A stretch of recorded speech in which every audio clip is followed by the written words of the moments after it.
122. Oath and Covenant. The question of oaths is an important but neglected one. Oaths are repeatedly referred to in Scripture. In Psalm 24, verse 4, we are told that a false or deceitful oath bars us from God's presence. In the law, we read, "Thou shalt not take the name of the Lord in vain, for the Lord will not hold him guiltless that taketh his name in vain." Exodus chapter 29, verse 7. "And ye shall not swear by my name falsely, neither shalt thou profane the name of thy God. I am the Lord." Leviticus chapter 19, verse 12. In Deuteronomy chapter 23, verse 23, reference is made to personal oaths. Exodus chapter 20, verse 7, and Leviticus chapter 19, verse 12 have reference to religious oaths and to courts of law. In Deuteronomy chapter 23, verse 23, the context is still religious, but the reference is to free will offerings. "That which is gone out of thy lips thou shalt keep and perform, even a free will offering, according as thou hast vowed unto the Lord thy God, which thou hast promised with thy mouth." In the Sermon on the Mount, Matthew chapter 5, verses 33 to 37, our Lord refers to all such oaths with respect to free will offerings and declares, "Swear not at all. Rather, our every word should be our bond, and as God's covenant people, the blessed heirs of the kingdom of God, we should be constantly before God in our total life and speech. As the salt of the earth and the light of the world," Matthew chapter 5, verses 13 to 16, God's heirs cannot have two kinds of speech, one for important vows, another for getting by with as little truth as possible. Our Lord did not thereby abolish the legal use of oaths. He did make it clear that because all our speech and thought, Matthew chapter 5, verses 22 to 28, is before God, from whom nothing is hidden, there is no need for our private religious pledges to the Lord. Man's every word binds him before God. Swearing by the name of the Lord is used by Scripture as a synonym for adhering to him. In Psalm 63, verse 11, we read, "Everyone that sweareth by him shall glory, but the mouth of them that speak lies shall be stopped." We have, on the one hand, the reprobation of all false witness, of all liars, and on the other, the glorification of all who speak the truth, that is, who swear by the Lord. Again, Isaiah, in looking to the future, the Messianic era, declares, "In that day shall 5 cities of Egypt speak the language of Canaan, and swear to the Lord of hosts. One shall be called the city of destruction." Isaiah chapter 19, verse 18. Even in this stronghold of God's once bitter enemies, 5 out of 6 will speak the language of faith and be as men under oath to God, whereas only 1/6 will be reprobate. This equation of faith with being under oath to the Lord appears also in Jeremiah chapter 44, verse 26, and Zephaniah chapter 1, verse 5. On the other hand, apostasy is described as swearing by other gods in Joshua chapter 23, verse 7, Amos chapter 8, verse 14, Jeremiah chapter 5, verse 7, and chapter 12, verse 16. Compare Exodus 23, verse 13.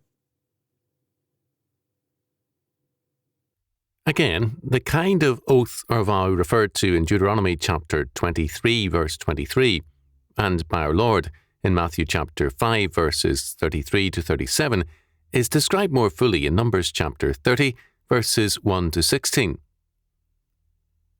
According to Numbers chapter 30, verse 2, if a man vow a vow unto the Lord, or swear an oath to bind his soul with a bond, he shall not break, nor profane his word.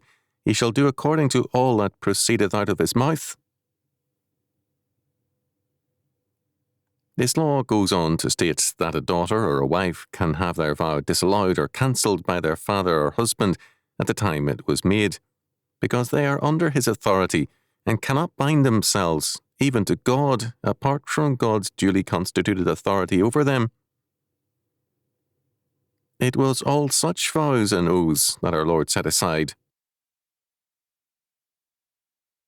Judaism, not accepting Christ as Lord, retained the continuing validity of this private religious vow.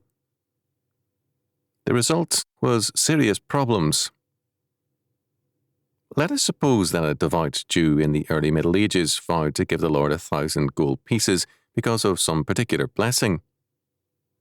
Subsequently, disaster struck him and destroyed his fortune, leaving him unable to pay 10, let alone 1,000 gold pieces. In an unstable society, such seemingly simple vows can suddenly become major problems. The result was a religious problem. The answer was the Kol Nidre, a ritual declaration of the annulment of vows made at the beginning of the evening service, which officially opened the Day of Atonement in the synagogue. The Kol Nidre has nothing to do with oaths made in a court of law or with business contracts with Gentiles. It applies only to personal religious vows to the Lord.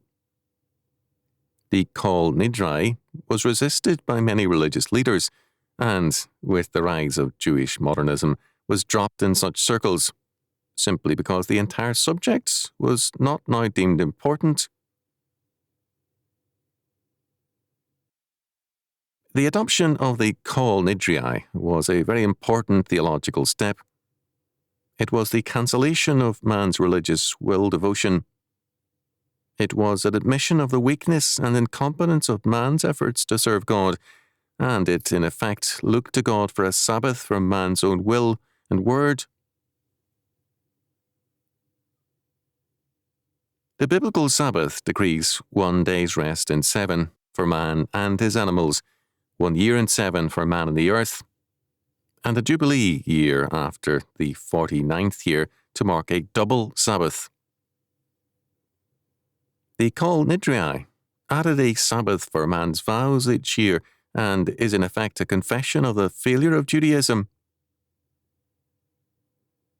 Man cannot save himself, and man cannot keep his own vow to the Lord, the most important of vows. Man, being sinful, limited, and fallible, has thus a limited ability at keeping his own word.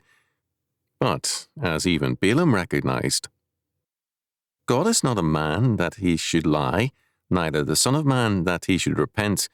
Hath he said, and shall he not do it? Or hath he spoken, and shall he not make it good? Numbers chapter 23, verse 19. Paul speaks of God as the one who cannot lie. Titus chapter 1, verse 2.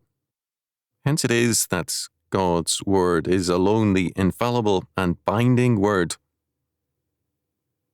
His covenant rests not only on his word, but also his confirming oath, and is hence particularly compelling in its assured promises.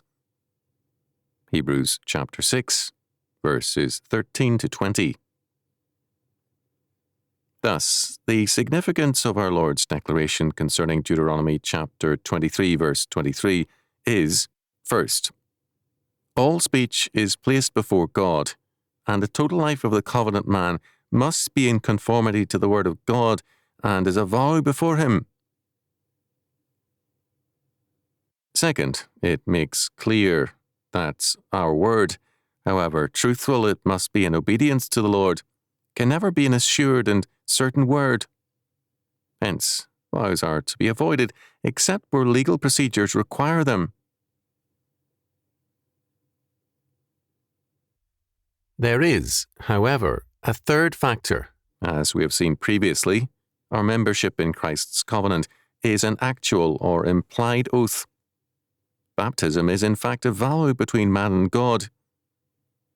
The individual vows to be God's man, and God vows to make him one of his people and to bless him for obedience. With infants, parents, having received the child from the Lord, vow to give the child to the Lord and to rear the child as the Lord's own. Compare 1 Samuel chapter 1, verses 27 and 28. Every baptized person is thus under a vow, and the vows of Deuteronomy chapter 23:23 are thus redundant. Our whole life is under oath, and a separate oath in relation to a promise to God is thus unnecessary.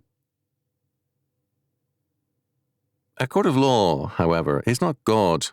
It does not know our hearts, nor the validity of our profession of faith. The court thus places us under oath in order to bind us publicly to our word and to invoke more particularly our attention to the judgment of God and man for false swearing. The oath, thus, was a covenant sign, and with baptism, a covenant fact which conditioned all of life. It is significant that, from early years, Israel developed certain legal principles concerning the oath. One of these, which finds repeated reference in the Talmud, is that the oath must not be administered to suspected liars or to gamblers, usurers, criminals, or to any who have once perjured themselves. The oath is the privilege of the covenant man of good repute. Legal testimony was thus under oath or without oath, so that evidence could be assessed in terms of its source. This principle was carried over into Western courts, but has been nullified in recent years. In certain cases, it was possible that neither defendant nor plaintiff could be placed under oath. Since it was the plaintiff's duty to provide the proof, this placed a burden on the plaintiff, but a necessary one. At any rate, our Lord does not abrogate Deuteronomy chapter 23, verse 23. His declaration, in effect, confirms the full validity of covenantalism. A covenant requires an oath and rests on an oath. Covenant man is thus already under oath, and hence need not swear at all, but must speak and act under the law, which is the perfect law of liberty.